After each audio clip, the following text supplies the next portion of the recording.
defensivos en los factores donde el Mercosur es abundante, ¿no? O sea, por ejemplo, viene el sector primario, donde de alguna manera existe abundante tierra y trabajo, etcétera, e importa de alguna manera en forma neta bienes de capital y bienes manufacturados superiores.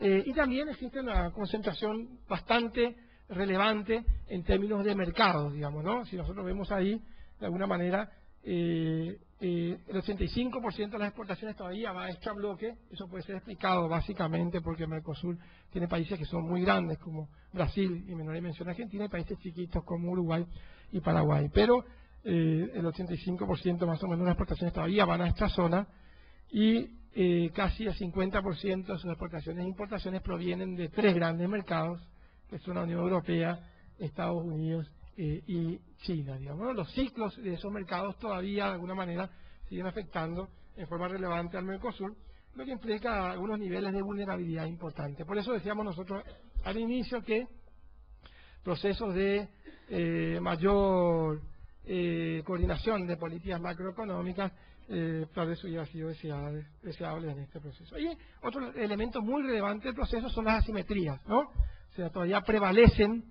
algunas asimetrías que son muy relevantes en el Mercosur, que están dados por algunas...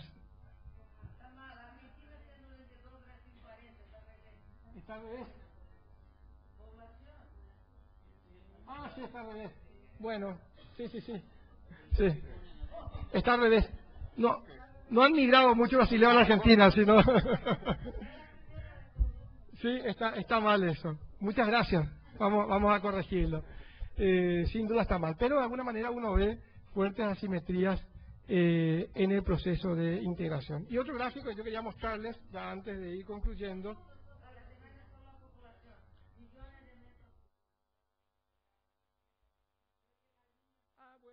puede ser. Vamos a corregir antes de mandárselo al final. Y otro elemento que yo quería mostrarles en términos de lo que tiene que ver básicamente con las asimetrías y por qué después el FOSEN es muy relevante, tiene que ver básicamente con algunos objetivos del proceso. Bueno, esto es lo que tiene que ver con el PIB per cápita de los países. Viene la diferencia, sobre todo Paraguay, que es el país de menor desarrollo del Mercosur, está bastante alejado del resto. Y si uno ve, vamos a ver dónde está el gráfico. Bueno, no. Se perdió el gráfico, vamos a volver acá mejor.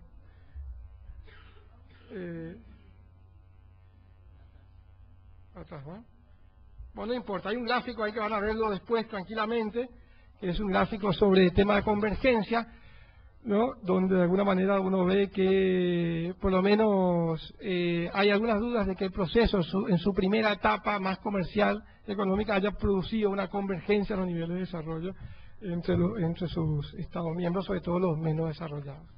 Y eso lleva al Mercosur, las asimetrías que existen en el Mercosur y básicamente la evidencia de que el proceso de convergencia tal vez no fue el deseado, han llevado al Mercosur a introducir algunos elementos que tienen que ver con criterios que van más allá de lo comercial y económico. El FOSEM es uno de ellos, ¿no? El FOSEM son los fondos estructurales del Mercosur, por el cual los países aportan de alguna manera en función del tamaño de su economía. Brasil aporta mucho más, Argentina aporta menos, Paraguay y Uruguay aportan el 1 y el 2% de los recursos totales del Mercosur, y esos son los países que reciben más después, digamos, ¿no? O sea, Paraguay recibe más, Uruguay después, y por último Brasil y Argentina.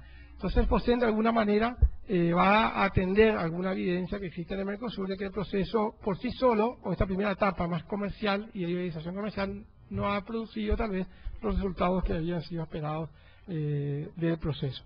También acá tenemos que hablar sobre algunos temas que tienen que ver con los procesos de integración productiva. El Mercosur hoy en día tiene un grupo de integración productiva que trabaja de alguna manera sectores o proyectos que buscan una mayor integración productiva entre determinados sectores del Mercosur previamente definidos, y allí también se definió, en ese programa, el programa de integración productiva del Mercosur, se definió básicamente la creación de un fondo de garantías para pymes, ¿no? Donde la idea es que también conste, al igual que el FOSEN, de $100 millones de alguna manera a ser aplicados hacia proyectos que tienen que ver con procesos más vinculados con elementos productivos regionales de integración productiva, ¿sí? En todo caso, los temas podemos profundizarlos después, dependiendo de las inquietudes que tengan sobre estos dos temas que considero son muy relevantes, en las preguntas que ustedes tengan, y así nos sacamos más tiempo y pasamos a la presentación de Esteban, ¿sí? Muchas gracias. Bueno, yo les voy a hablar un poco de lo que es la agenda actual del Mercosur. En la agenda actual del Mercosur podríamos decir que hay un grupo de temas que uno llamaría, por ponerle algún nombre, temas tradicionales, y hay un grupo de temas que componen como la agenda positiva del Mercosur. Los temas estos de la agenda positiva son temas que están tratando de solucionar algunos de los problemas que han dificultado o han sido más problemáticos en las negociaciones iniciales del Mercosur. Dentro de esos temas está uno que estaba mencionando Carlos, está lo que refiere al tratamiento de las asimetrías. O sea, el Mercosur ha tomado conciencia que la existencia de estas asimetrías entre los países es algo que condiciona el proceso de negociación y por lo tanto la profundización del bloque, y está tomando medidas para la solución de las asimetrías, que básicamente consisten en dar tratamientos preferenciales en algunas materias a los países más chicos, o la creación de fondos, por ejemplo los fondos del FOSEN, que intentan atender cuestiones puntuales y compensar a los países que están recibiendo por algún motivo menores beneficios del proceso de integración. En ese marco también se ha adoptado lo que se llama el Programa de Integración Productiva del Mercosur, que lo que apunta es a la creación de empresas que desarrollen sus actividades en distintos países del Mercosur. Digamos, la idea general es tratar de crear cadenas productivas donde cada uno de los eslabones esté en distintos países y lleven eso como proceso final a tener un producto Mercosur que esté, digamos, elaborado en todos los países. La idea subyacente es que eso favorece el desarrollo de todas las regiones y además fomenta un comercio que es interesante para todos los países y de alguna manera disminuye los conflictos comerciales.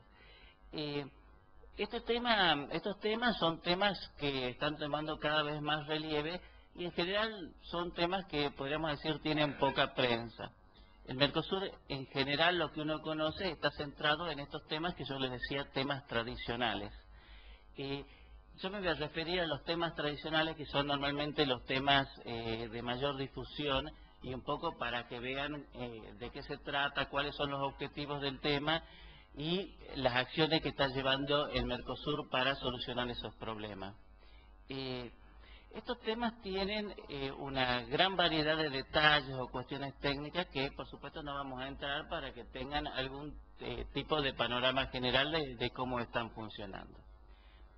El primero es, el Mercosur, como Carlos les explicaba, está definido o es común en la jerga que todo el mundo lo defina como una unión aduanera imperfecta.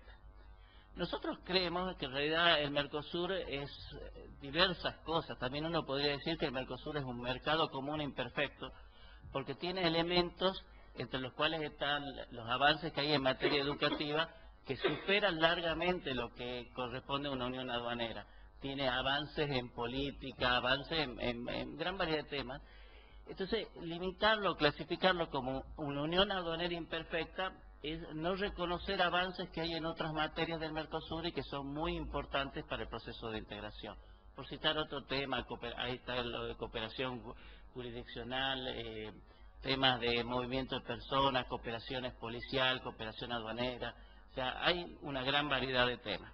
Pero nosotros nos vamos a centrar en por qué el Mercosur es una unión aduanera imperfecta. ¿Cuáles son las imperfecciones que tiene la unión aduanera y qué se está haciendo para solucionar esos problemas? Cuando uno habla de una unión aduanera imperfecta, la unión aduanera tiene que tener como dos ámbitos de aplicación. Uno lo que refiere a las relaciones de la unión aduanera con el resto del mundo y otro que refiere al comercio o al movimiento de bienes dentro de la unión aduanera.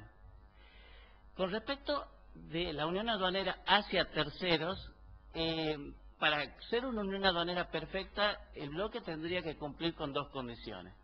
La primera es tener un arancel externo común y la segunda tener una política comercial común hacia terceros. La política comercial común incluye gran cantidad de elementos, entre los cuales se destaca tener, por ejemplo, reglamentos comunes para la aplicación de subsidios, reglamentos comunes para el tratamiento del dumping, reglamentos comunes sobre las condiciones que tienen que cumplir los productos para poder ingresar al mercado, etcétera.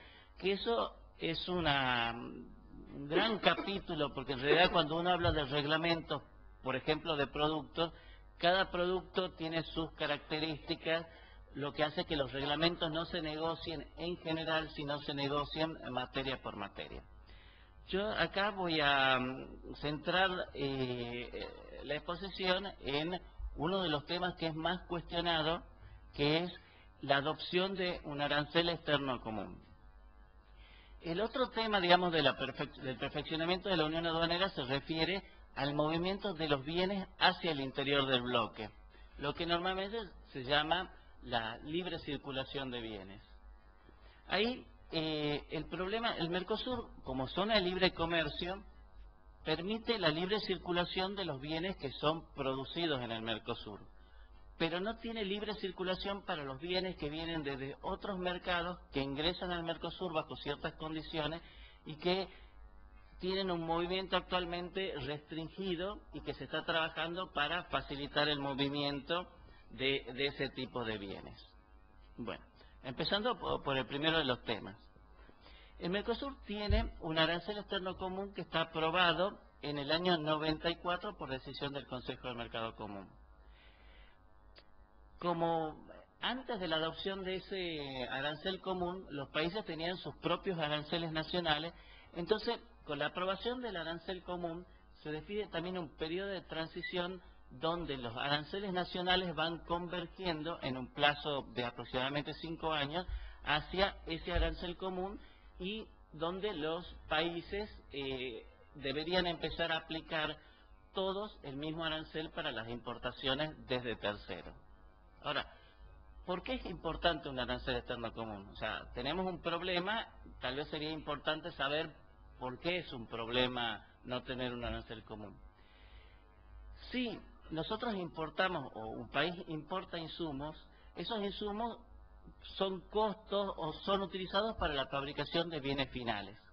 Si los países tienen distintos aranceles, en el país que los aranceles son más bajos, los costos de producción de los bienes que usen esos insumos son más bajos, naturalmente, porque están pagando menores precios por la adquisición de los insumos. Y eso generan ventajas que son incompatibles con la existencia de un mercado común. Entonces, uno de los elementos, de las razones para tener un arancel común es nivelar las condiciones de competencia que existen dentro del mercado y que todos los competidores, las empresas fabricantes puedan competir en igualdad de condiciones.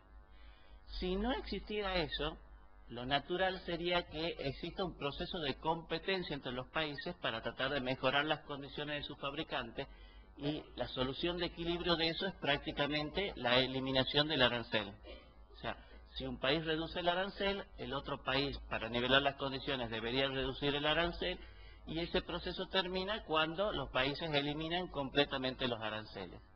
Y existe, en cierta manera, el convencimiento de que los aranceles son un instrumento de política que permite, en algunas condiciones, ayudar al desarrollo de algún tipo de empresa que por algún motivo los países consideren adecuado, y tener la posibilidad de adoptar aranceles da algún elemento que favorece la competitividad de esas empresas. Entonces, no tener un arancel común genera de cierta manera incentivos para perder el manejo de este instrumento de política comercial. Por eso es importante tener un arancel externo común. Ahora, cuando empieza el proceso de convergencia hacia el